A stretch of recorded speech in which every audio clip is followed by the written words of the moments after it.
Waskita hutangnya 50 triliun. Kemudian aset dijual adalah judul-judul di banyak media, kemudian disusul rugi Garuda lebih dari 70 triliun yang akan dimerpatikan dan dipilotkan bangkrut. Yang membeli aset-aset itu siapa? Siapa lagi kalau bukan asing? Kita ke infrastruktur dulu, yang mana BUMN karya-karya yang mengerjakannya semuanya merugi. Sungguh kita tidak anti dengan infrastruktur, yang kita anti adalah cara membangunnya yang berbasis hutang yang kita tentang. Sulit kalau pemerintah berbisnis dan membangun infrastruktur. Teorinya memang memperlancar arus barang, benar teorinya. Pertanyaannya, isi barangnya apa? Ngangkutnya pakai kendaraan apa? Bensinnya dari mana? Kalau barangnya impor, kendaraan pengangkutnya impor, BBM-nya impor, di mana manfaat ekonominya kalau begitu? Tetapi kalau membangunnya tanpa hutang, maka resiko perusahaan BUMN, yaitu badan usaha milik pemerintah, hati sebenarnya loh, tidak akan bangkrut. Namun kenyataannya bangkrut karena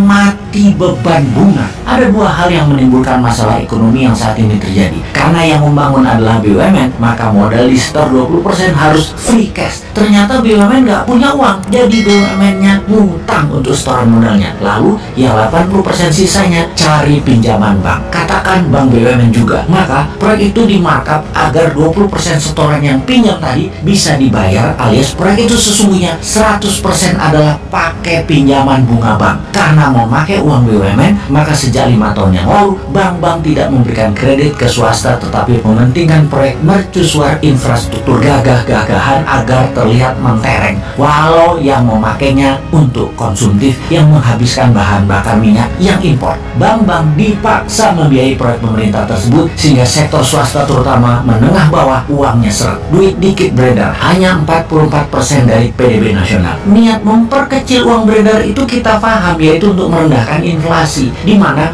uang beredar dengan produksi harus seimbang. Karena produksinya nggak ada, maka uang beredar dikecilin. Strategi ini biasa disebut dengan nama quantitative tightening atau tight money policy. Kebijakan ini umum atau biasanya dilakukan oleh pejabat pemerintah yang anti swasta dan anti dunia bisnis. Tidak heran, selama 7 tahun menjabat, pertumbuhan GDP hanya naik 20% dalam 7 tahun, di mana inflasi ditahan di 3% per tahunnya, alias dalam 7 tahun inflasinya 21%. Kalau dibandingkan dengan pertumbuhan GDP dengan inflasi, maka dalam 7 tahun nilainya minus 1%. Kan geblek sebenarnya bernegaranya. Namun buzzer sebagai tentara udara gampang membodohi masyarakat. Semua yang mengkilat disebarluaskan, semua yang minus ditutup. Dan kalau ada yang membunyikan akan minusnya bernegara, maka dianggap anti pemerintah, anti kebinekaan, anti pejabat yang maha mulia yang sangat populer itu. Lalu diciptakan sebuah common enemy atau musuh bersama yang namanya kadrun, kampret, dan sejenisnya sebagai kelompok anti pemerintah. Newman bahkan dimasukkan ke kelompok tersebut, padahal terang-terangan Newman tidak pro oposisi, tidak pro incumbent,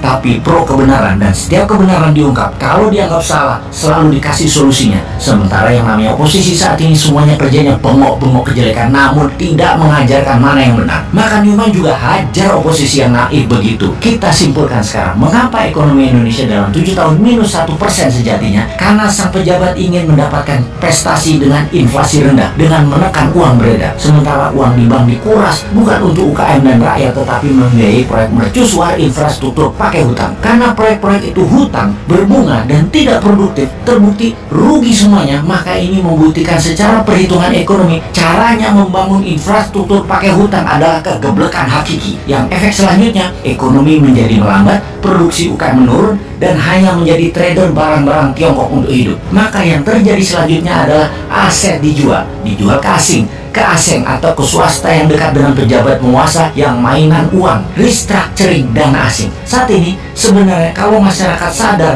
di atas sana lagi bancakan nasional bagi-bagi cuan. Yang heran, kok kalian sudah nggak kaya, nambah miskin, masih aja membela, mau cari yang lain gitu loh.